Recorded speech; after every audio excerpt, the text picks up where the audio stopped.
दोस्तों नमस्कार, एक बार फिर से स्वागत है आपका आप ही के चैनल ब्रोकर जी में। दोस्तों स्टॉक मार्केट कोर्स का आज डे 2 है। डे 1 में हमने बेसिक्स ऑफ स्टॉक मार्केट सीखा था और आज डे 2 में हम देखेंगे कौन से तरीके हैं जिनसे स्टॉक मार्केट से अर्निंग की जा सकती है। What are the different ways to earn from stock market, कैसे हम स्टॉक मार्केट से पैसा कमा सकते हैं। दोस्तों वीडियोस को आप पूरा देखिएगा क्योंकि पूरा देखने से आपको सारे कंसेप्ट क्लियर होते हैं। पिछले वीडियोस में आपने जो टाइम दिया है उन सभी के लिए आपका धन्यवाद। और ये वीडियो भी पिछले वाले वीडियो से और ज़्यादा इंटरेस्टिंग होने वाला है क्योंकि यहाँ पर हम इन डेप्थ चेक करेंगे कि कौन से वो तरीके हैं जिनसे हम पैसा कमा सकते हैं। अब जैसा कि हमने बताया था कि आपको 2 तरीके से स्टॉक मार्केट से पैसा कमाना सिखाने वाले हैं। पहला है विद इन्वेस्टमेंट, यानी कि पैसा लगा करके। अब ये तो आप जानते ही हैं कि स्टॉक मार्केट में अगर आए हैं तो विदाउट इन्वेस्टमेंट कुछ होता नहीं है, लेकिन यहाँ पर हम विदाउट इन्वेस्टमेंट भी कुछ आपको ऐसे मेथड्स बताने वाले हैं जिनसे आप अर्निंग कर सकते हैं। दोस्तों विद इन्वेस्टमेंट वाले की पहले बात कर लेते हैं क्योंकि ये जो मेथड्स हैं ये मेथड्स आपके लिए लॉन्ग टर्म में काम आने वाले हैं और कभी ना कभी आप जब मार्केट में रहेंगे तो इन सभी के थ्रू तो आपको गुजरना ही पड़ेगा। तो आइए शुरुआत करते हैं। पैसा लगा करके आप जब मार्केट में आते हैं तो इसमें कई तरीके के ऑप्शंस आपको मिल जाते हैं, जिनमें सबसे पहला जो ऑप्शन होता है दोस्तों वो है आईपीओ इन्वेस्टिंग का। जब आप आईपीओ के थ्रू एंटर करते हैं तो आपको ज़्यादा स्ट्रेस लेनी नहीं है। लिमिटेड अमाउंट है, लिमिटेड स्टॉप लॉस और लिमिटेड आपके रिवार्ड्स होते हैं। अब सबसे पहली चीज़ तो ये है कि आईपीओ होता क्या है। तो आईपीओ दोस्तों कुछ नॉलेज तो हमने आपको पिछले वाले लेक्चर में भी दे दी थी कि आईपीओ का मतलब जब नई कंपनी कोई मार्केट में आती है और वो अपने शेयर्स लोगों को देती है, पब्लिक को देती है और उसके बदले में पैसा लेती है, तो उसे हम बोलते हैं आईपीओ। अब ये जो आईपीओ होते हैं वो मेनली 2 तरीके के होते हैं। एक तो होते हैं मेन बोर्ड आईपीओ और दूसरे होते हैं एसएमई यानी कि small and medium enterprises IPO. तो अब इसमें जो मेन बोर्ड आईपीओ होते हैं इनकी कुछ रिक्वायरमेंट होती है। मेन बोर्ड आईपीओ जो होते हैं वो मोस्टली लार्ज कंपनीज़ के होते हैं, जो बड़ी बड़ी कंपनीज होती हैं जिनका की मार्केट कैप 100 करोड़ से ज़्यादा होता है, यानी कि उनकी जो वैल्यूएशन है टोटल वो 100 करोड़ से ज़्यादा की होती है। मोस्टली वो कंपनियां मेन बोर्ड होती हैं। अच्छा, मेन बोर्ड यानी कि जो कंपनी जिन पे हम भरोसा कर सकते हैं, बड़ी कंपनीज हैं जिनके प्रोडक्ट ऑलरेडी मार्केट में चल रहे हैं। इनमें जो मिनिमम इन्वेस्टमेंट हमें लगाना होता है वो मिनिमम ऑलमोस्ट 15,000 के आसपास का मिनिमम इन्वेस्टमेंट इनमें लगता है। इनमें कुछ एक लॉट साइज़ होता है, उस लॉट साइज़ के अकॉर्डिंग इन्वेस्टमेंट हमारा 15,000 तक में एक लॉट हम इसमें लगा सकते हैं। ये जो कंपनीज होती हैं लिस्ट करती हैं नेशनल स्टॉक एक्सचेंज पे और बॉम्बे स्टॉक एक्सचेंज पर ये लिस्ट करती हैं। तो इनमें दोस्तों हम पैसा लगा सकते हैं। दूसरे तरीके की जो कंपनियां होती हैं दोस्तों वो होती हैं एसएमई आईपीओज।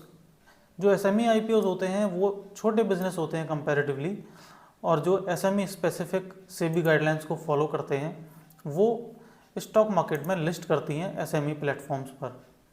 और दोस्तों इनमें मोस्टली जो हम इन्वेस्टमेंट लगाते हैं वो इन्वेस्टमेंट 1 लाख रुपए से ज़्यादा का ही होता है। अब आप सोच रहे होंगे कि कंपनीज तो ये छोटी होती हैं लेकिन पैसा ज़्यादा ले रही हैं। तो एक्चुअली क्या है कि इनके जो शेयर्स होते हैं वो कम होते हैं, इनकी जो इक्विटी होती है वो कम होती है। जैसे पिछले वाले लेक्चर में हमने आपको बताया था कि नेस्ले कंपनी है, उसके 96 करोड़ शेयर्स हैं और एक शेयर ही उसका 2000 के आसपास का है। इसी तरीके से अब ये जो छोटी कंपनीज होती हैं ये तो खुद ही 100 करोड़ से भी नीचे की कंपनीज होती हैं, तो इनके शेयर्स भी कम ही होते हैं और इसीलिए इनके शेयर होल्डर भी कम ही होते हैं। और इनकी जो लिस्टिंग होती है वो एसएमई प्लेटफॉर्म्स पर होती है, एनएसई इमर्ज और बीएसई एसएमई। अब दोस्तों ये कैसे आपको पता पड़ेगा कि कौन सा आईपीओ कब आ रहा है। अब वैसे तो एनएसई की वेबसाइट पर भी आकर देख सकते हैं, लेकिन हम जो मोस्टली प्रेफर करते हैं वो इस वाली वेबसाइट को देख लेते हैं। ये ज़्यादा अच्छे तरीके से जो है एक्सप्लेन कर देता है। तो इसमें जो आईपीओ डैशबोर्ड है यहाँ पर आप चले जाएंगे तो यहाँ पर आपको जितने भी अपकमिंग और ऑनगोइंग आईपीओज हैं वो दिख जाते हैं। अब जैसा मैंने बताया कि 2 तरीके के आईपीओज होते हैं, एक मेन बोर्ड और एक एसएमई। तो यहाँ पर आईपीओ में आप जाएंगे तो ये मेन बोर्ड वाले हैं और इधर एसएमई में जाएंगे तो ये एसएमई वाले हैं। तो यहाँ पर आप देख सकते हैं कि जो आईपीओ भी इस वक्त चल रहे हैं उनमें से ये देखिए जो ग्रीन कलर के आईपीओ जो शो कर रहा है ये वाले अभी चल रहे हैं। इस पर आप क्लिक करके इनकी डिटेल्स भी जान सकते हो।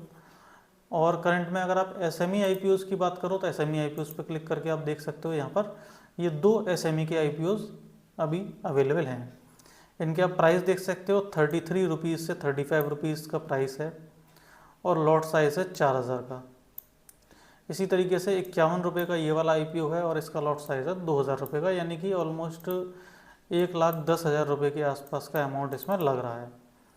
जबकि अगर आप नॉर्मल यानी कि मेन बोर्ड IPOs की अगर आप बात करें तो उनमें पैसा कम लगता है। यहाँ आप देखेंगे 417 रुपये का इसका प्राइस है और ओनली 35 शेयर्स आपको एक लॉट में मिलने वाले हैं। तो ये 15,000 रुपये के अंदर अंदर में आपका IPO मिल जाता है। तो IPO लगाने के लिए आपको करना क्या होता है? IPO लगाने के लिए आपको एक डीमैट अकाउंट ओपन करना होता है। उस डीमैट अकाउंट के अंदर ही आपको ऑप्शन मिल जाता है IPO लगाने का, और वहाँ से आप IPO लगा करके और जो भी आपका IPO है उसका अमाउंट डिडक्ट हो जाता है और उसी से फिर जिस दिन वो IPO लिस्ट होता है वो आपके पास आ जाता है। ये पूरा एक प्रोसेस है। अगर आप बोलेंगे तो डिटेल में हम आपको एक वीडियो बना करके दिखा देंगे कि किस तरह से IPO को अप्लाई करते हैं। और काफ़ी लोग ऐसे हैं जो कि सिर्फ IPO के थ्रू वो अपनी एक पैसिव इनकम जनरेट करते हैं, टेंशन फ्री। बस उनका काम यही है कि IPO में पैसा लगाना। IPO की जब लिस्टिंग से उन्हें गेन मिलता है तो उस गेन का वो बेनिफिट उठाते हैं। जैसे मैं आपको बताऊं, यहाँ पर कुछ IPOs की आप यहाँ पे जानकारी मैं आपको थोड़ी सी बता देता हूँ। जो रिसेंट में IPO आए थे, जो बड़े बड़े नाम है, सिर्फ उनको मैं बता दे रहा हूँ जिससे कि आप उनको पहचान पाएँ। तो यहाँ पर मैं आपको बताऊँ टाटा टेक्नोलॉजी का एक IPO आया था। अब टाटा क्योंकि अपने आप में बड़ा ब्रांड है तो टाटा का जो IPO था उसका रेस्पॉन्स भी अच्छा आया था। तो ये जो IPO आया था दोस्तों, ये 600 रुपये के आसपास आया था और जब ये लिस्ट हुआ था दोस्तों, ये 600 रुपये से सीधे 1200 रुपये पर लिस्ट हुआ था। तो इसका मतलब ये हो गया कि पैसा जो है सिर्फ 7 दिन के अंदर अंदर पैसा आपका डबल हो चुका था। यहाँ पर आप चार्ट में देख सकते हैं जिस दिन लिस्टिंग हुई थी उस दिन का जो हाई प्राइस है वो 1400 रुपये है, यानी कि 600 रुपये वाला जो शेयर था वो 1400 पे लिस्ट हुआ। तो लगभग 6 से 7 दिन के अंदर अंदर IPO लिस्ट हो जाते हैं, कभी कभी तो 3 से 4 दिन में भी IPO लिस्ट हो जाते हैं। तो सिर्फ आपको एक हफ्ते का समय देना होता है और अगर आपका IPO अच्छा परफॉर्म कर गया तो कई बार ये 30-40%, कई बार इवन डबल तक का भी अमाउंट ये यहाँ पर दे जाते हैं। तो ये एक सेफ़र ऑप्शन हो सकता है दोस्तों IPO के थ्रू स्टॉक मार्केट में एंटर करने का। और अमाउंट मिनिमम कितना लगना है दोस्तों? मेन बोर्ड में 15,000 और SME में 1.25 लाख के करीब। तो दोस्तों आशा करता हूँ आपको ये IPO वाला कंसेप्ट समझ में आ गया होगा। तो आइए चलते हैं हम दूसरे ऑप्शन पर दोस्तों। दूसरा ऑप्शन जो है वो है इंट्राडे ट्रेडिंग। इसका आपने काफ़ी नाम सुन रखा होगा और काफ़ी लोगों से आपने कहते हुए सुना होगा कि मैं तो भाई सुबह मार्केट में आता हूँ और दिन में अपना दिन का 2-3 हज़ार रुपये कमाया और उसके बाद मैं दिन में ही 2-3 हज़ार कमा करके 2-3 घंटे बाद मार्केट बंद करके बैठता हूँ, डेली का 1000-2000 कमाता हूँ। तो वो जो डेली का जो कमाते हैं ना दोस्तों, वो इंट्राडे ट्रेडिंग के थ्रू ही अर्न करते हैं। अब इंट्राडे ट्रेडिंग 3-4 चीज़ों में आप कर सकते हैं, मेनली स्टॉक्स में, कमोडिटीज़ में, फ्यूचर्स में और ऑप्शंस में। अब अगर आप बिगिनर हैं दोस्तों तो आपको एज अ बिगिनर बेस्ट रहेगा मिनिमम रिस्क के साथ, सिंपल एग्जीक्यूशन के साथ स्टॉक्स में आप काम कर सकते हैं। अभी हम आपको विद एग्जांपल भी दिखाएंगे कि कैसे आप स्टॉक्स में इंट्राडे कर सकते हैं और सेम डे बाई और सेल करके किस तरीके से अर्निंग कर सकते हैं। दूसरा ऑप्शन जो होता है वो है दोस्तों कमोडिटीज़ के लिए। अब कमोडिटीज़ में आप जानते हो जैसे कि गोल्ड है, सिल्वर है, नेचुरल गैस है, क्रूड ऑयल है, इस तरह की चीज़ें आती हैं। अब ये सिर्फ उन्हीं लोगों के लिए जो कमोडिटी मार्केट की जानकारी रखते हैं। अब जिंक है जो कि मेटल है, जिंक है, लेड है, कॉपर है। अब जो लोग हार्डवेयर का काम करते हैं या फिर उनका किसी ना किसी तरीके से कमोडिटी मार्केट से लिंक है तो वही लोग इसमें काम कर सकते हैं और उन्हीं को इसके रिस्क के बारे में पता होता है कि कब कितना मार्केट मूव हो सकता है। तो उस अमाउंट के हिसाब से वो लोग इसमें एंट्री कर सकते हैं। फ्यूचर एंड ऑप्शंस दोस्तों, इस फ्यूचर एंड ऑप्शन जो होते हैं वो रिस्कीएस्ट इंस्ट्रूमेंट होते हैं स्टॉक मार्केट के अंदर।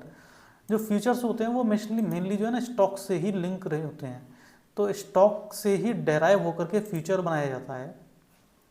तो होता क्या है कि जैसे स्टॉक है कोई, मान लीजिए कि टाटा का ही कोई स्टॉक है, मान लीजिए TCS एक स्टॉक है। ये कोई रिकमेंडेशन नहीं है, ये सिर्फ एक एग्जांपल के लिए है। तो अगर TCS है स्टॉक तो उसका ही एक फ्यूचर भी होगा। अब फ़र्क क्या होगा कि स्टॉक जो है आपका, उसको तो आप सिर्फ अपने क्वांटिटी के हिसाब से मतलब मैनेज कर सकते हो कि आपको कितनी क्वांटिटी चाहिए। तो अगर कोई आपके पास स्टॉक है टीसीएस का आपके पास स्टॉक है और उसमें आप 1 क्वांटिटी, 2 क्वांटिटी, 3 क्वांटिटी, 4 क्वांटिटी, कितनी भी क्वांटिटी आप अपने हिसाब से परचेज कर सकते हो।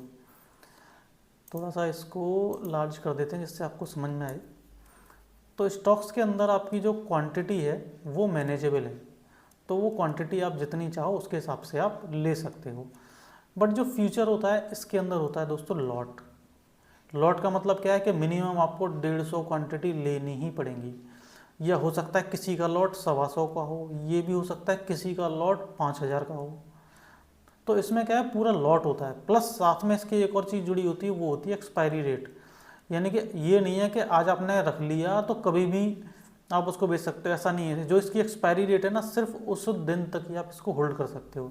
जबकि स्टॉक्स में क्या था कि क्वांटिटी आप अपने हिसाब से रख सकते हो, प्लस लाइफ टाइम, यानी जब तक आप चाहो तब तक आप उसको होल्ड करके रख सकते हो, जब तक कि आपका प्राइस नहीं आए। अब आपने 100 रुपये पर कोई शेयर लिया और 100 से वो आकर के 90 पे आ गया, फिर 80 पे आ गया, वो बढ़ ही नहीं रहा है, तो कोई दिक्कत वाली बात नहीं है। आप उसको होल्ड करके रखें 1 महीने, 2 महीने, 3 महीने, 4 महीने। जब आपका प्राइस आया है, जब आपको लगे कभी 120 का प्राइस आ गया या 140 का प्राइस आ गया, तब आप उसको यहाँ से एग्जिट कर सकते हो, अपना सेल कर सकते हो और अपना प्रॉफिट जो है वो बुक कर सकते हो। लेकिन अगर आपने फ्यूचर ले लिया, फ्यूचर में पहली बात तो पूरा आपको लॉट लेना पड़ेगा, और जब आप लॉट लेंगे तो उसका जो प्राइस भी होगा, वो अमाउंट जो आपको लगेगा वो भी ज़्यादा होगा, क्योंकि आप पूरा लॉट ले रहे हो। तो जो अमाउंट होगा वो ज़्यादा होगा, और एक्सपायरी भी जो होगी वो भी कुछ ना कुछ उसकी एक्सपायरी नज़दीक होगी। ये हो सकता है 1 महीने की एक्सपायरी हो, ये हो सकता है आपने आज ट्रेड लिया सिर्फ 10 दिन ही बचे हों या 15 दिन ही बचे हों। तो इसीलिए फ्यूचर को सिर्फ कौन से लोग करते हैं, जो एक्सपीरियंस्ड ट्रेडर्स हैं, सिर्फ उनके लिए बनाया गया है।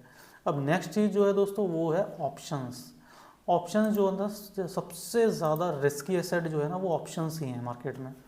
तो लोग जो ऑप्शंस में काम करते हैं वो मोस्टली इंडिया में अगर आप देखो तो रिटेल ट्रेडर्स ऑप्शंस में बहुत जल्दी अट्रैक्ट होते हैं।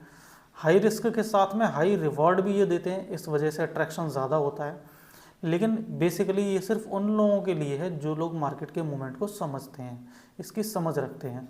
तो मैं तो आपके लिए यही सजेशन दूंगा कि जब तक आपको 2 से 2.5 साल का समय मार्केट में ना हो जाए, और मार्केट में समय देने का मतलब ये नहीं है कि ऑफलाइन, आपको ऑन स्क्रीन, जब तक आपने ऑन स्क्रीन मार्केट के अंदर 2 से 2.5 साल का समय नहीं दिया, जब तक आप स्टॉक मार्केट में ऑप्शंस के थ्रू ना घुसे कम से कम।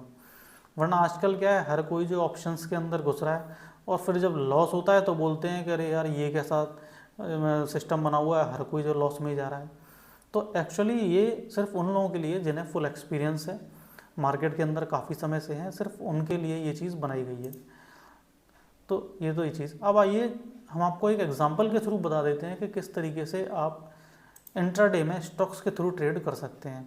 दोस्तों इस एग्जांपल के लिए मैं यूज़ कर रहा हूँ ज़ीरोधा का प्लेटफॉर्म, क्योंकि मुझे ये प्लेटफॉर्म थोड़ा ईजी लगता है। यहाँ पर जो चीज़ें हैं सारी सिंप्लीफाइड हैं, इस वजह से इसमें प्लेटफॉर्म को आपको शो कर रहा हूँ। यहाँ पर आप देखिए लेफ़्ट साइड में आपको मार्केट वॉच मिल जाती है, जहाँ पर सारे शेयर्स यहाँ पर होते हैं।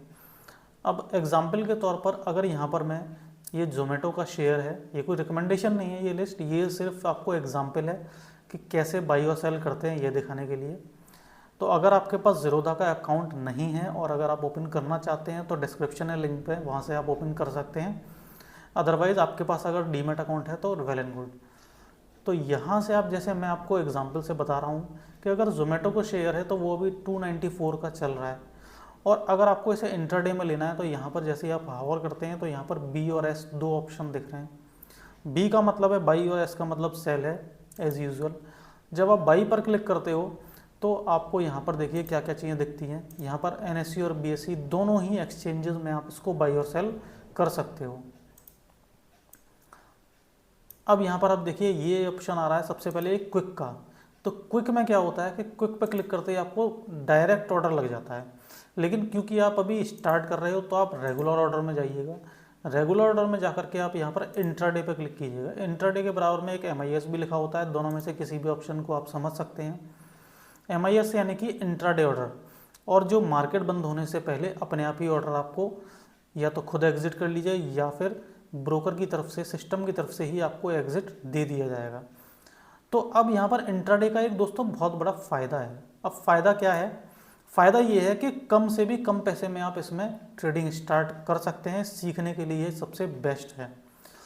अब मैं आपको एक चीज़ बताता हूँ कि मान लीजिए आप रेगुलर बेसिस पे अगर आप लॉन्ग टर्म में शेयर खरीदते हो तो आप एक काम करते हैं, ये शेयर अभी सर्वेलेंस में चल रहा है तो हम पहले कोई और शेयर ICICI बैंक का ले लेते हैं, जिससे कि ये बार बार परेशान नहीं करेगा ना जा करके। तो ICICI बैंक का हम शेयर ले लेते हैं दोस्तों।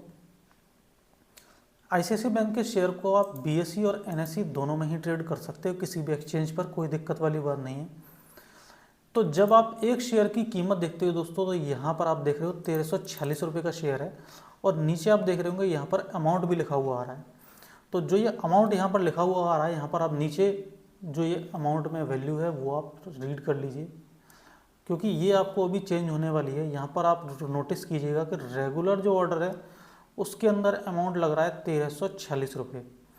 अब मैं इसको करूँगा इंट्राडे, ये जो ऑप्शन देख रहे हो आप, मैं इसको इंट्राडे करूँगा और फिर आपको दोबारा से चेक कराऊँगा कि कितना अमाउंट यहाँ पर लग रहा है। तो देखिए दोस्तों, मैंने यहाँ पर क्लिक किया इंट्राडे, सेम वही क्वांटिटी देखिए कितने रुपए में आ रही है, 269 रुपीज़ में आ रही है। यहाँ पर जो है वो अमाउंट हो गया 269, 1346 रुपये से 269 का जो अमाउंट है वो रिड्यूस होके हो गया है। तो इसका मतलब क्या हुआ कि आपको, अगर आपके पास 1000 रुपये हैं, ठीक है, तो 1000 रुपये में आपको 5 टाइम्स के अमाउंट के बराबर का माल, यानी कि 5000 रुपये का अमाउंट का माल आपको मिल जाएगा। ये खासियत है सिर्फ और सिर्फ इंट्राडे की, लॉन्ग टर्म में नहीं। अगर आपको होल्ड करके रखना है तब तो आपको पूरा ही पैसा देना पड़ेगा, क्योंकि यहाँ पे आपने देखा कि जो 1346 रुपये का जो शेयर है वो आपने 5 से अगर डिवाइड कर दिया तो लगभग 269 या 270 रुपीज़ अप्रोक्सीमेट बता देते हैं हम, तो लगभग इतने ही अमाउंट में आपको एक शेयर मिल जाएगा। लेकिन ये चीज़ वैलिड किसके लिए? सिर्फ इंट्राडे के लिए। यानी कि आप ब्रोकर को बता रहे हो कि मैं आज के आज ही एंट्री कर रहा हूँ और आज के आज ही एग्जिट भी कर लूँगा। तो यहाँ पर इसे हम बोलते हैं एक तरीके से लिवरेज। तो ये जो लिवरेज मिलता है इसका बेनिफिट आप लेते हुए सीखने के लिए आप स्टार्ट कर सकते हो। तो यहाँ पर आपको समझ में आ गया होगा आसानी से। अब यहाँ पर प्रॉफिट और लॉस किस तरीके से होगा? क्या इतने पर ही प्रॉफिट होगा, इतने पर ही लॉस होगा? जैसे एग्जांपल मैं आपको बता रहा हूँ कि अगर आपके पास 270 रुपये हैं तो आपने क्या किया कि 270 रुपये का जो अमाउंट है वो आपने लगा दिया, सिर्फ आपने एक शेयर से शुरुआत की, तो 270 आपका इन्वेस्टमेंट हुआ। लेकिन एक्चुअल में जो शेयर का प्राइस चल रहा है वो 1346 रुपये चल रहा है। अब मान लीजिए कि थोड़ी देर बाद यही शेयर का प्राइस 1380 रुपये हो गया, ठीक है। अगर ये शेयर का प्राइस 1380 रुपये हो जाता है तो यहाँ पर आपको 34 रुपीज़ का गेन हुआ। लेकिन आपने जो एक शेयर ले रखा था, पर आप सोच रहे होंगे कि मैंने तो 270 लगाए हैं तो कितने रुपए का गेन होगा? तो 270 पर भी आपको 34 रुपये का गेन होगा, यानी कि प्लस के 34 इसमें हो जाएंगे और 304 रुपये जो है वो आपका अमाउंट बन जाएगा। तो कहने का मतलब ये है कि आपको 1346 रुपये नहीं लगाने हैं, आपको सिर्फ 270 ही लगाने हैं, लेकिन फ़ायदा आपको पूरे का ही मिलने वाला है। तो ये है इंट्राडे की ताकत। तो जो ये इंट्राडे की ताकत है इसको आप ताकत की तरह ही इस्तेमाल करना। ये नहीं है कि पता पड़ी कि 5 गुने का माल मिल रहा है तो ठीक है आज ही 1 लाख रुपये डाल देता हूँ और 5 लाख का माल ले लेता हूँ और शाम को मैं बेच दूँगा। तो शाम को जब आप इसको सेल करने जाओगे तो ज़रूरी नहीं है आपको प्रॉफिट हो सकता है आप लॉस में हो, तो लॉस भी आपको 5 गुने का होगा। तो यानी कि भाई वो बोलते हैं ना कि आप जितना प्रॉफिट लोगे उसी रेशियो में लॉस भी तो होगा। तो अगर प्रॉफिट भी आपको 5x मिल रहा है तो यहाँ पर लॉस भी आपको 5x ही मिलेगा। तो इस चीज़ का आपको खास ख्याल रखना है। ठीक है दोस्तों, आपको समझ में आ गया होगा किस तरीके से करते हैं। और यही तरीके से आप कमोडिटीज़ में भी कर सकते हो। जैसे मैं एग्जांपल आपको बता देता हूँ, MCX गोल्ड। अब क्योंकि अभी मार्केट गोल्ड का चालू होगा तो उसका देख लेते हैं हम। तो 25 फरवरी वाला जो फ्यूचर है दोस्तों, MCX वगैरह जितने भी होते हैं ये सब फ्यूचर में ही होते हैं। तो मैं आपको यहाँ पर पहले से डिलीट कर देता हूँ। देखिए गोल्ड जो चल रहा है वो 77,124 रुपये पे चल रहा है। तो इसका आप चार्ट लगा लीजिए, ये आ गया इसका चार्ट, और इसका मैं डेली चार्ट लगा देता हूँ। तो ये देखिए 5 मिनट का चार्ट है। सुबह जब ये ओपन हुआ था तो 77,080 के आसपास ओपन हुआ था। उसके बाद हाई होकर के ये गया 77,400, 300-400 रुपये बढ़ गए। उसके बाद फिर ये नीचे आ चुका है। तो इसमें भी आप जब बाई और सेल करते हो दोस्तों, तो इसका एक लॉट आप बाई कर सकते हो। अब अमाउंट इसमें ऑब्वियसली ज़्यादा लगने वाला है। देखिए 7 लाख का एक लॉट है रेगुलर में, इंट्राडे के अंदर। ओवरनाइट में भी अगर आप देखोगे तो वही है। लेकिन ये क्योंकि बड़ा लॉट है दोस्तों, अगर आप इसका छोटा लॉट लेना चाहो तो छोटे लॉट्स भी इसके अवेलेबल होते हैं। जैसे कि आप गोल्ड मिनी में अगर आप करेंगे तो वो छोटा लॉट हो जाएगा।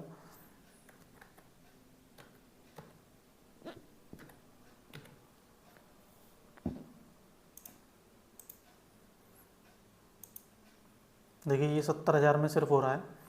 तो आप डिपेंडिंग ऑन अमाउंट और डिपेंडिंग ऑफ एक्सपर्टीज़ आप इसके हिसाब से अपनी ट्रेडिंग कर सकते हैं।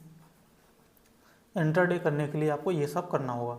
डीमैट अकाउंट अगर आपके पास नहीं है तो फटाफट से जाके डिस्क्रिप्शन में जाइए और वहाँ पर आपको डीमैट अकाउंट ओपन का लिंक मिल जाएगा। इजीली आप विदिन 10 मिनट्स अकाउंट ओपन कर पाएंगे। तो अब चलते हैं दोस्तों बाकी चीज़ों की तरफ। फ्यूचर ऑप्शन में आप अभी हाथ डालना मत, जब तक कि इस कोर्स के थ्रू आप चलते हुए हम आपको ऑटोमेटिकली ही बताएंगे कि कब आपको फ्यूचर एंड ऑप्शन में घुसना है। शुरुआत आप कीजिए सिर्फ स्टॉक से, और कोई एक स्टॉक पे अपनी पकड़ बनाइए। ये ज़रूरी नहीं है कि आप इन्हीं के थ्रू काम करें। देखिए आपको कमाना है पैसा, और पैसा कमाने के लिए ये ज़रूरी नहीं कि आप हर चीज़ में हाथ डालें। अगर आप एक चीज़ में भी परफेक्ट हो गए तो वो आप इजीली इससे पैसा कमा सकते हो।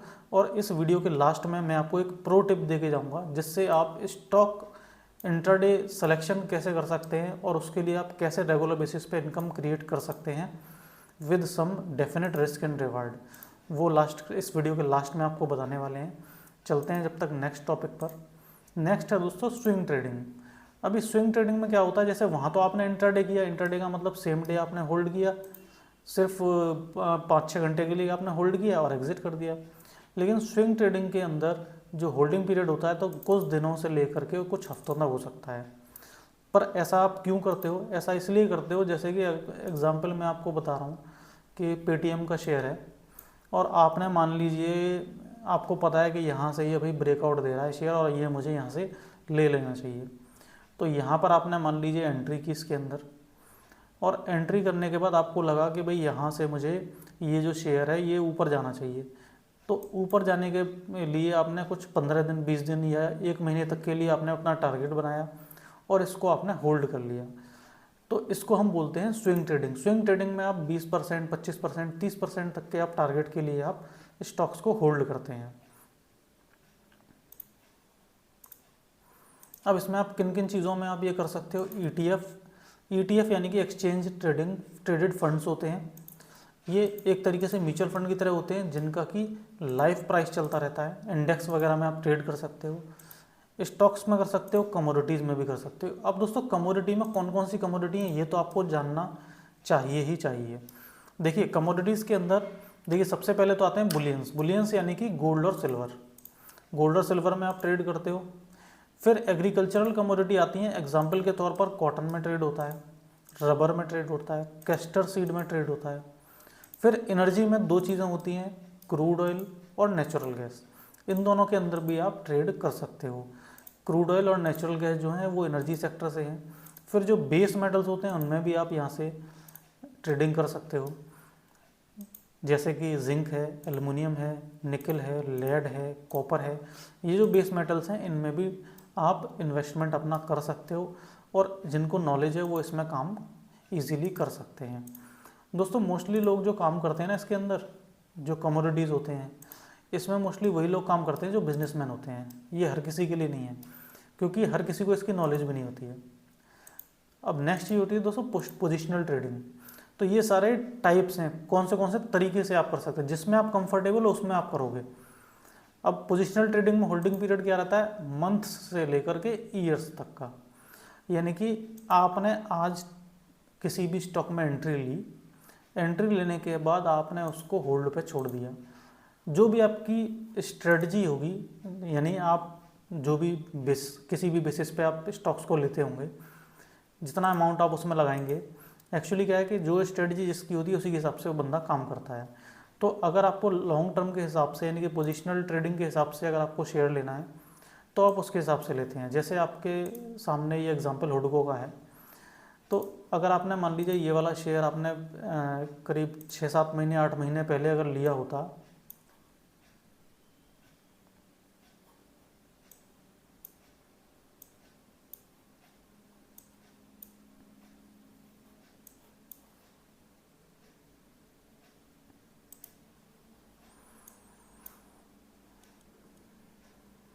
जैसे दोस्तों एग्जांपल ले लेते हैं हम ICICI बैंक का। तो अगर आपने अगस्त में 15 अगस्त के आसपास ये शेयर को लिया होता और आपने इसको लेकर के छोड़ दिया कि मैं इसको 6 महीने या 1 महीने 1 साल तक मैं देखने वाला नहीं हूँ।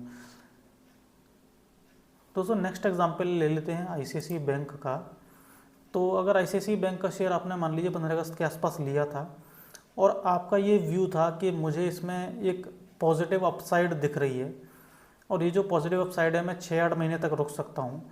तो आप देखिए 1100 रुपये का जो शेयर था वो अभी जो है 1300-1400 का हाई लगा करके आ चुका है, 1350 का। तो यहाँ से आपको ऑलमोस्ट 25 से 30% का रिटर्न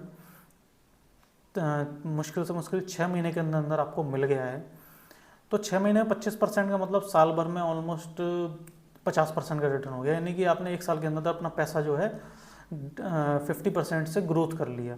तो ये एक स्ट्रेटजी हो सकती है जिसको भी लोग अप्लाई करते हैं। तो कई तरीके के लोग इसमें मार्केट में होते हैं, सब अपने अपने हिसाब से, और सबको जितना टाइम है उसी के हिसाब से लोग चलते हैं। नेक्स्ट है दोस्तों लॉन्ग टर्म इन्वेस्टिंग। अब लॉन्ग टर्म इन्वेस्टिंग का मतलब ये है कि बहुत लंबे समय तक आप इसको होल्ड करने वाले हैं। लॉन्ग टर्म का मतलब लंबे समय तक।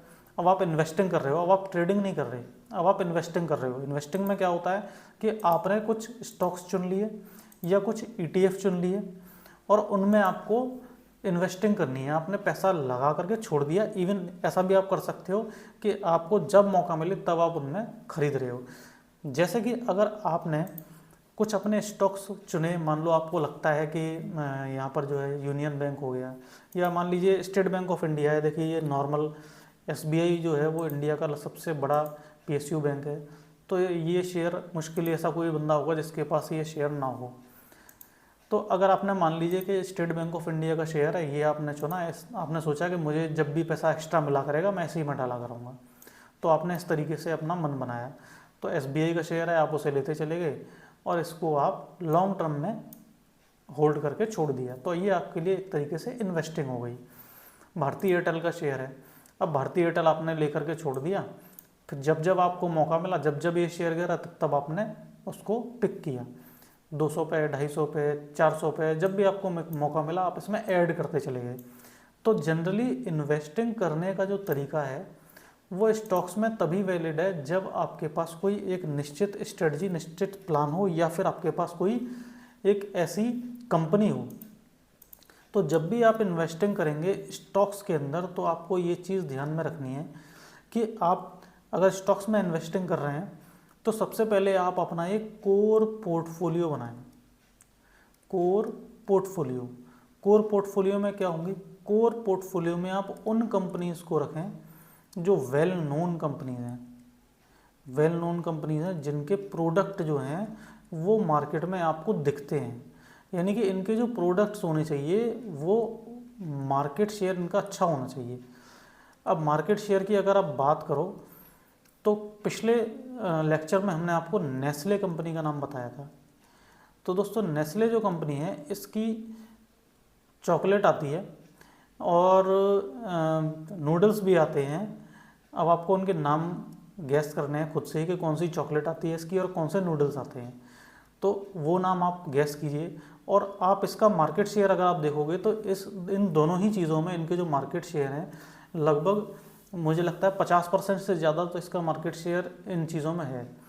तो अपने ब्रांड जो भी आप कंपनी लें उसके अंदर आप देखिए कि उसके ब्रांड कौन कौन से हैं और क्या मार्केट शेयर रखती है वो कंपनी। तो ऐसी कंपनीज को आप अपने कोर पोर्टफोलियो में जगह दें, उसमें आप लॉन्ग टर्म इन्वेस्टिंग कर सकते हैं। नेक्स्ट चीज़ है दोस्तों ETFs। अब ETF जो होते हैं, ETF किस किस तरीके के होते हैं? ETF यानी कि एक्सचेंज ट्रेडेड फंड होते हैं, ये भी स्टॉक्स की तरह से ही ट्रेड करते हैं। तो ये ETF होते हैं इंडाइसेस के। अब इंडाइसेस यानी कि जैसे निफ्टी हो गया, सेंसेक्स हो गया, गोल्ड हो गया, लिक्विड बीज यानी कि लिक्विड फंड जो होते हैं उनके होते हैं। तो अगर आपको ETF में इन्वेस्टमेंट करना है दोस्तों, तो ETF में आप लॉन्ग टर्म इन्वेस्टिंग कर सकते हैं या फिर अपना एक स्पेसिफाइड अमाउंट ETF में डालना शुरू कर दें हर महीने, या फिर जब जब वो गिरे तब। कुछ लोगों को अगर गोल्ड में इंटरेस्ट है तो वो गोल्ड में भी ETF होते हैं, तो गोल्ड के ETF में आप इन्वेस्टमेंट कर सकते हैं। प्लस लिक्विड बीज में यानी कुछ पैसा आपके पास अगर लिक्विड में पड़ा हुआ है, यानी कि जैसे मान लीजिए आपने अपना जो ब्रोकर है उसके अंदर में अकाउंट ओपन किया, अकाउंट ओपन करने के बाद आपने मान लीजिए कुछ शेयर्स परचेज किए, शेयर परचेज करने के बाद आपने उनको सेल किया और अपना प्रॉफिट बुक कर लिया। अब प्रॉफिट बुक करने के बाद सपोज़ कीजिए आपके पास 2 लाख रुपए आपके अकाउंट में पड़े हुए हैं, यानी कि ब्रोकर वाले अकाउंट में, और आप अब देख रहे हो कोई एक अपॉर्चुनिटी। अब आपने अपॉर्चुनिटी देखनी है तो उस टाइम पे आप क्या करोगे? या तो 2 लाख रुपए को आप अपने बैंक अकाउंट में डाल दोगे, ठीक है। अगर आप बैंक अकाउंट में डालते हो तो फिर दोबारा से आपको ब्रोकर के अकाउंट में डालने पड़ेंगे जब दोबारा अपॉर्चुनिटी आएगी। लेकिन अपॉर्चुनिटी 2-4 दिन 10 दिन में अगर आनी है तो आप एक काम कर सकते हो कि उस अमाउंट को लिक्विड बीज में डाल सकते हो। उससे क्या होगा कि लिक्विड बीज के अंदर में जो है वो इंटरेस्ट भी मिलती है आपको, यानी उस पैसे पे आपको इंटरेस्ट भी मिलती रहती है। तो वो इंटरेस्ट आप ऐड होती रहेगी आपके अकाउंट में, और जैसे ही आपको लगे कि अपॉर्चुनिटी आ गई तो आप सेल करके अपॉर्चुनिटी में इन्वेस्ट कर दीजिए, ठीक है। तो ये एक तरीका हो सकता है लिक्विड बीज में इन्वेस्ट करने का। चलिए दोस्तों अब चलते हैं नेक्स्ट टॉपिक पर, हमारा जो है म्यूचुअल फंड्स। दोस्तों म्यूचुअल फंड जो है वो मेरा फेवरेट टॉपिक है, क्योंकि म्यूचुअल फंड्स जो हैं वो मैनेज किए जाते हैं स्पेशल लोगों के द्वारा जिनके पास नॉलेज होती है, और अगर आपके पास टाइम नहीं भी है तब भी आप मार्केट से रिटर्न बना सकते हो, वो भी बिना किसी टेंशन के।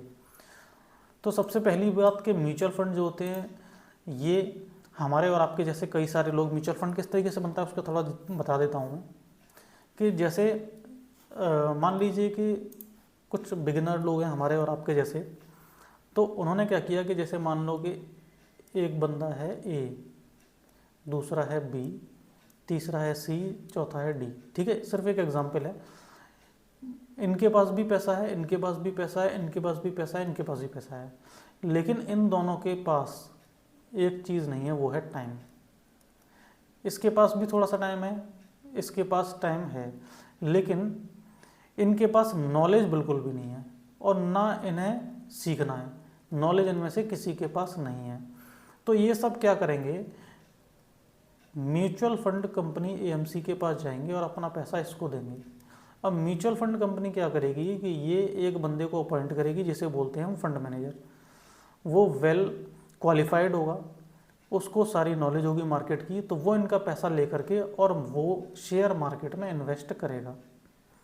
अब शेयर मार्केट में इन्वेस्ट करेगा तो ऐसे नहीं उसके मन से जो आया वो कर दिया, ऐसे नहीं, ये सेबी की गाइडलाइंस के थ्रू इन्वेस्ट करेगा, और जिस इंडेक्स में आप बोलोगे उस इंडेक्स में इन्वेस्ट करेगा। जैसे आपने अगर बोल दिया कि मुझे तो भाई ब्लू चिप में इन्वेस्ट करवाना है, तो ब्लू चिप का म्यूचुअल फंड अलग होगा।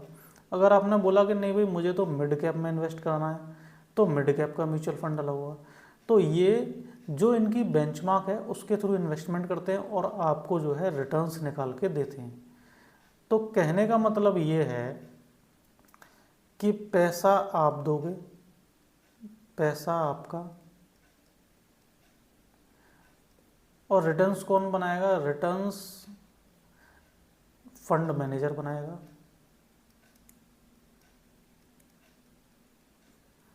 और आप क्या करेंगे, बैठ कर टीवी देखेंगे बस, ठीक है जी। यानी कि आपको कुछ नहीं करना, रिटर्न्स जो है वो अपने आप बनेंगे। आपको अगर सीखना है तो ठीक है, थोड़े बहुत अमाउंट से आप ये कर लीजिए, ये कर लीजिए, ये कर लीजिए, कुछ ये कर लीजिए। लेकिन अब आप बिगिनर हो, तो बिगिनर को कौन सा स्टॉक पिक करना है ये तो इतनी जल्दी आसानी से समझ में नहीं आया। तो स्टॉक पिक करना जो है ये एक आर्ट है और ये आपको लर्न करना पड़ेगा। लेकिन ये तो सीखा हुआ है और इसके पास एक प्रॉपर गाइडलाइन भी है, तो ये आराम से आपका पैसा लगाएगा टेंशन फ्री और आपको रिटर्न बना के देगा। तो मेरा सभी से यही कहना है कि जब भी आप अपना पोर्टफोलियो बनाओ, तो पोर्टफोलियो में अगर आपके पास 100% जो टोटल अमाउंट है, इसमें से आप लगभग 60 to 70% तो आप म्यूचुअल फंड का पोर्टफोलियो बनाओ। ठीक है, ये मेरी पर्सनल गाइडेंस है, आपका चॉइस है वैसे। और 20% का जो अमाउंट है उससे आप स्टॉक्स में काम करो, और बाकी का जो 10% बचा हुआ है उससे आप अपना इंट्राडे करो, चाहे ऑप्शन करो, चाहे फ्यूचर करो। मतलब जो आपको टेस्टिंग करनी है, जो आपको टेस्ट करना है, जो सीखना है वो आप सीखते रहो मार्केट को, कोई दिक्कत वाली बात नहीं है। तो इसीलिए ये म्यूचुअल फंड जो है बेस्ट चीज़ मेरे को लगती है, और आप सभी के लिए, बिगिनर के लिए तो सबसे बेस्ट रहेगा। अब जो म्यूचुअल फंड होते हैं कितने तरीके के होते हैं? इक्विटी, डेट, हाइब्रिड और gold, silver. Equity mutual fund, equity mutual fund कौन से म्यूचुअल फंड होते हैं? जो सीधे स्टॉक्स के अंदर ही इन्वेस्टमेंट करते हैं। यानी कि फंड, म्यूचुअल फंड का मतलब ये नहीं है कि सिर्फ आपने जो शेयर्स को ही खरीदना है, और भी कई सारी चीज़ें होती हैं, वो आपको धीरे धीरे आगे आगे पता पड़ता चला जाएगा। तो इक्विटी म्यूचुअल फंड वो होते हैं जो स्टॉक्स में इन्वेस्ट करते हैं। दूसरे होते हैं डेट म्यूचुअल फंड, जो फिक्स्ड इनकम सिक्योरिटीज़ में, यानी कि बॉन्ड्स, बॉन्ड्स, गवर्नमेंट बॉन्ड जो होते हैं उनमें इन्वेस्ट करते हैं। और हाइब्रिड म्यूचुअल फंड क्या करता है? ये इन दोनों का कॉम्बो होता है। कॉम्बो का मतलब हो सकता है कि कोई म्यूचुअल फंड 50% इक्विटी और 50% डेट में करता हो। उससे क्या फ़ायदा है कि भाई मार्केट बढ़ेगा तो इक्विटी से पैसा बनेगा, और डेट तो लगातार बढ़ ही रहा है। डेट का मतलब वो कर्जा नहीं है, ये डेट म्यूचुअल फंड का मतलब ये है कि जो फिक्स्ड इनकम वाले जो बॉन्ड होते हैं उनको लेते हैं ये। तो यहाँ पर बैलेंस आपका बना रहता है। फिर गोल्ड और सिल्वर वाले भी म्यूचुअल फंड होते हैं। अगर आपको इन्वेस्ट करना है गोल्ड में, सिल्वर में, तो उनके लिए आप गोल्ड और सिल्वर के म्यूचुअल फंड्स को भी ले सकते हो और उनमें आप इन्वेस्टमेंट कर सकते हो। जिस तरीके से गोल्ड के रेट बढ़ेंगे उसी के अकॉर्डिंग इसमें भी आपको NAV इंक्रीज होती रहेगी। नेक्स्ट जो चीज़ होती है दोस्तों वो होती है गवर्नमेंट बॉन्ड। गवर्नमेंट बॉन्ड जो होते हैं, जैसे कि जो डेट सिक्योरिटीज़ होती हैं, वो गवर्नमेंट इशू करती है। यानी कि जब गवर्नमेंट को पैसे की ज़रूरत पड़ती है तो वो कहाँ से लेती है? तो वो मार्केट से उठाती है। तो कुछ निश्चित इंटरेस्ट अमाउंट होता है, गवर्नमेंट की बैकिंग होती है, और उससे गवर्नमेंट अपने जो गवर्नमेंट बॉन्ड है वो इशू करती है। अब क्योंकि ये गवर्नमेंट की बैकिंग के साथ है तो इसलिए रिस्क इसमें कोई नहीं है, कोई ऐसा रिस्क नहीं है इसमें। गवर्नमेंट चाहे कोई भी हो, ये तो चलेंगे ही चलेंगे। कैपिटल प्रिजर्वेशन के लिए, यानी कैपिटल की सेफ्टी के लिए बेस्ट हैं, और एक स्टेडी इनकम आपको देंगे। कम देंगे लेकिन स्टेडी इनकम देंगे, कंसिस्टेंट इनकम आपको मिलती रहेगी। उसके अलावा होते हैं NCDs होते हैं दोस्तों। NCDs जो होते हैं ये भी नॉन कन्वर्टेबल डिवेंचर्स होते हैं, और ये भी कंपनीज़ के द्वारा रेज किए जाती है जब कैपिटल, तो उसके लिए होते हैं। ये जो इन्वेस्टर्स FD से थोड़ा ज़्यादा पैसा कमाना चाहते हैं उनके लिए होते हैं, और ये भी स्टॉक एक्सचेंज पर ट्रेड होते हैं। नेक्स्ट आपने दोस्तों सुना होगा कि लोग बैंक में FD करते हैं। जो बैंक में FD होती है उसी की तरीके से ही कॉरपोरेट FD भी होती है। कॉरपोरेट FD का मतलब क्या है कि जो कंपनी डायरेक्टली आपको FD देती है, यानी बैंक नहीं होती है, ये बैंक से थोड़ा ज़्यादा रिटर्न देती हैं, बैंक से थोड़ा ज़्यादा मिलेगा और NCD से थोड़ा कम मिलेगा। इनका कोई ट्रेड नहीं होता है, ये सिर्फ आपने एक बार FD कर दी तो जब आपकी मैच्योरिटी होगी तभी आपको FD की तरीके से ही ये कॉरपोरेट FD मैच्योर हो जाएगी। लेकिन बैंक FD से थोड़ा ज़्यादा रिटर्न और NCD से थोड़ा कम रिटर्न मिलेगा। तो ये भी दोस्तों स्टॉक मार्केट से ही रिलेटेड इंस्ट्रूमेंट्स हैं, इनमें भी आप इन्वेस्टमेंट कर सकते हो। तो आइए दोस्तों अब चलते हैं दूसरे और बहुत ही ज़्यादा इम्पॉर्टेंट टॉपिक पर, कि आप स्टॉक मार्केट में विदाउट इन्वेस्टमेंट कैसे काम कर सकते हो। दोस्तों मुझे उम्मीद है कि आप में से बहुत सारे लोग इस टॉपिक के बारे में जानना चाह रहे होंगे कि कैसे मैं बिना पैसा लगाए मार्केट से पैसा कमा सकता हूँ। तो देखिए यहाँ पर बेसिकली 5 इम्पॉर्टेंट तरीके हैं जिनसे आप पैसा मार्केट से कमा सकते हो। सबसे पहला तरीका है कि आप किसी कंपनी के सब ब्रोकर बन जाओ। किसी कंपनी के आप सब ब्रोकर बन जाओ, यानी कि जैसे ये जितने भी ब्रोकर्स होते हैं इनके अंडर में आप सब ब्रोकर बन जाओ और लोगों की मदद कीजिए, उनको बाई सेल करवाने में, उनको अकाउंट ओपन करवाने में, उनकी क्वेरीज़ को रिजॉल्व करने में, और साथ में उनके एक कमीशन जो होती है वो आपको मिलती रहती है। तो आपने देखा होगा जितने भी इन्फ्लुएंसर हैं वो सभी किसी न किसी ब्रोकर के अंडर में सब ब्रोकर बन जाते हैं, क्योंकि वो नॉलेज तो दे ही रहे हैं और साथ में लोगों को सपोर्ट भी मिल जाती है और इनकी अर्निंग भी स्टार्ट हो जाती है। तो इस तरीके से आप एक सब ब्रोकर बन सकते हैं। लेकिन सब ब्रोकर बनने के लिए करना क्या होगा? सब ब्रोकर बनने के लिए आपको एक एजुकेशन क्राइटेरिया वो फुलफिल करना होगा। फिर NISM की सर्टिफिकेशन लेनी पड़ेगी। सर्टिफिकेशन लेने का मतलब क्या है कि आपको एक एग्ज़ाम देना होगा, उसको क्वालिफाई करना होगा।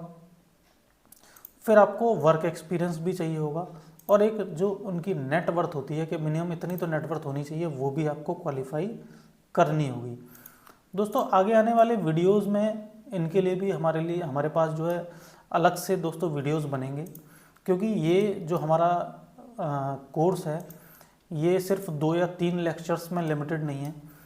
ये जो लेक्चर्स हैं day by day next by next चलते चले जाएंगे। आप देख रहे होंगे अभी हम डे 2 में है, डे 3, डे 4 ऐसे चलते चले जाएंगे।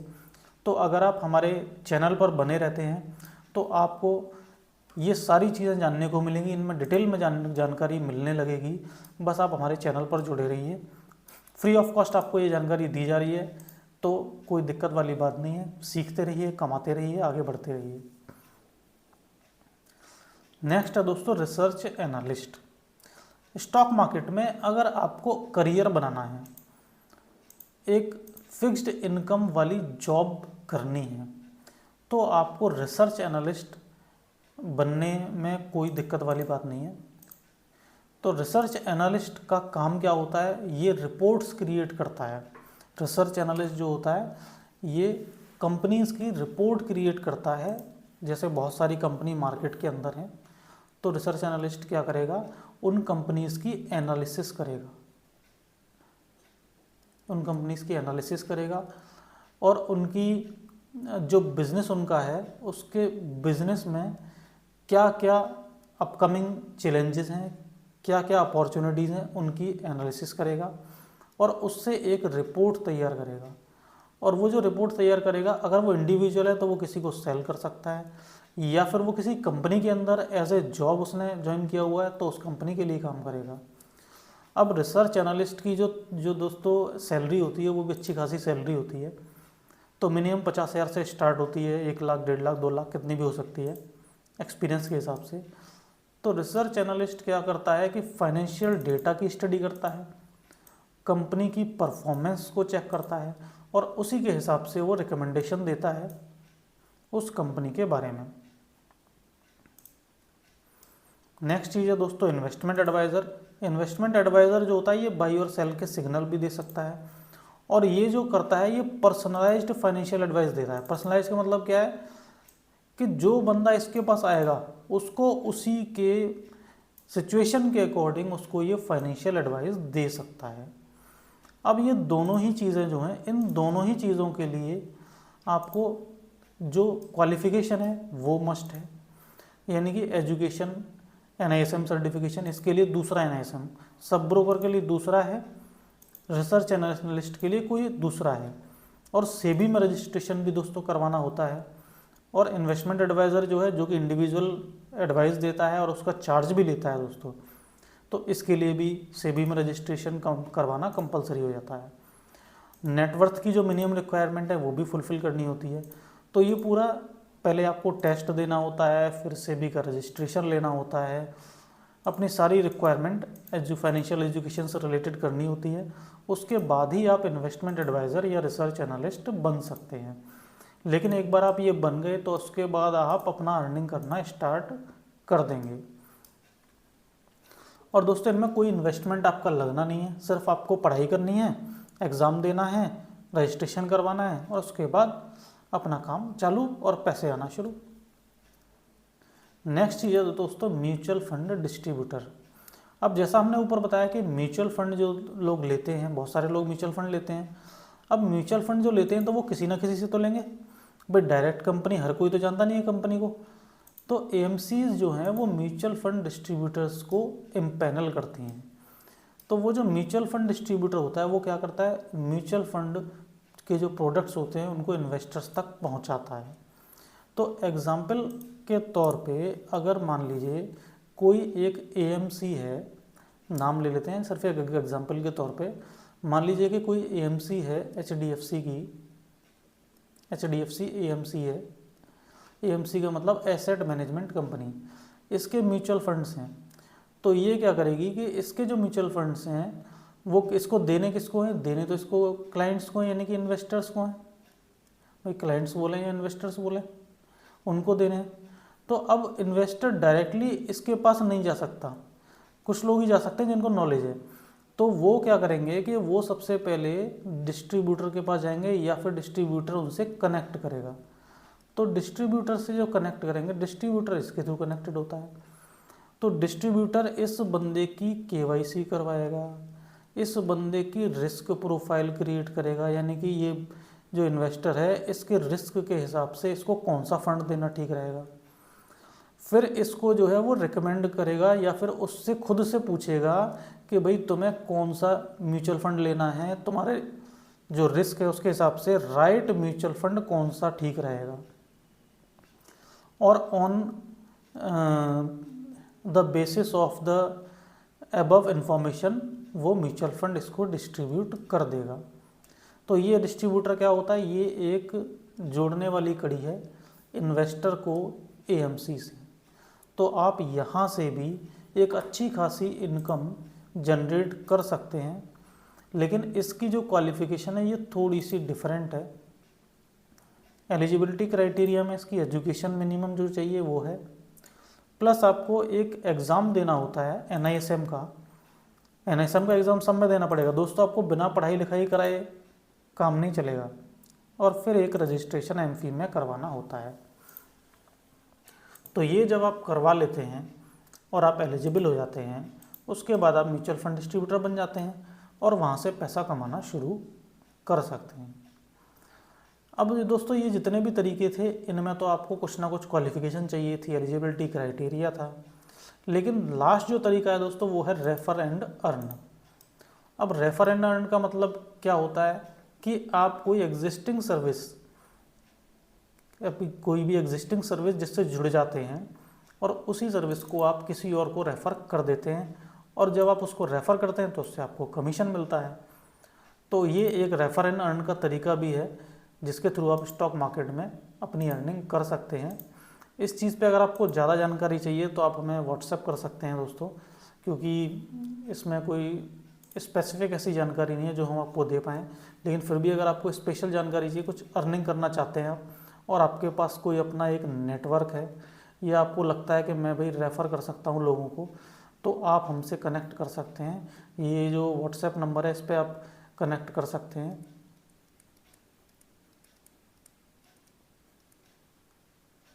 तो इसके भी आपको हम तरीके बता देंगे कि कैसे आप रेफर एंड अर्न के थ्रू जो है वो अपना बिजनेस स्टार्ट कर सकते हैं।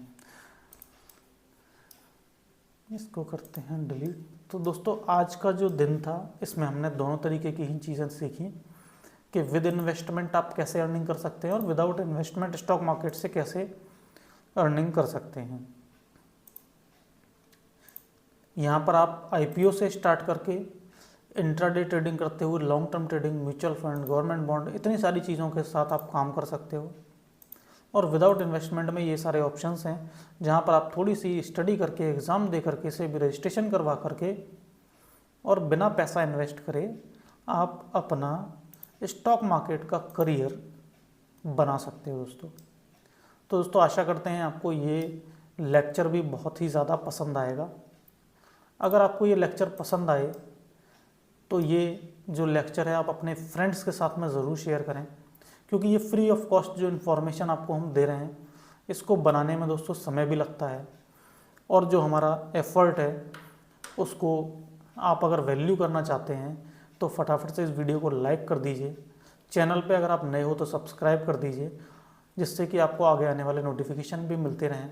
और डिस्क्रिप्शन में जो हमने जो आपको इम्पॉर्टेंट लिंक्स दिए हैं उन्हें जा कर के ज़रूर विज़िट किया करें दोस्तों, क्योंकि वहाँ पर आपके लिए इम्पॉर्टेंट इन्फॉर्मेशन होती है। तो इसी उम्मीद के साथ कि आप ये सारी चीज़ें जो हमने बताई हैं इन पर ध्यान करेंगे, गौर करेंगे, अप्लाई करेंगे। और जो नेक्स्ट जो हमारा डे 3 है दोस्तों, ये डे 3 वाला अगर आपने नहीं देखा तो समझ लीजिए कुछ नहीं देखा। डे 3 में हम आपको डिटेल में बताएंगे कि जो लोग मार्केट से लाखों रुपए कमाते हैं, मार्केट से लाखों रुपए कमाने का क्या तरीका हो सकता है, और कौन से वो ऐसे तरीके हैं जिनसे मार्केट से लाखों रुपए कमाए जा सकते हैं। उसके लिए आपको सीधी बात है पेशेंस रखना पड़ेगा नेक्स्ट वाले लेक्चर के लिए। और आज के लेक्चर को यहीं पर फिनिश करते हैं, मिलते हैं नेक्स्ट लेक्चर में। तब तक के लिए goodbye, happy trading and have a profitable year ahead.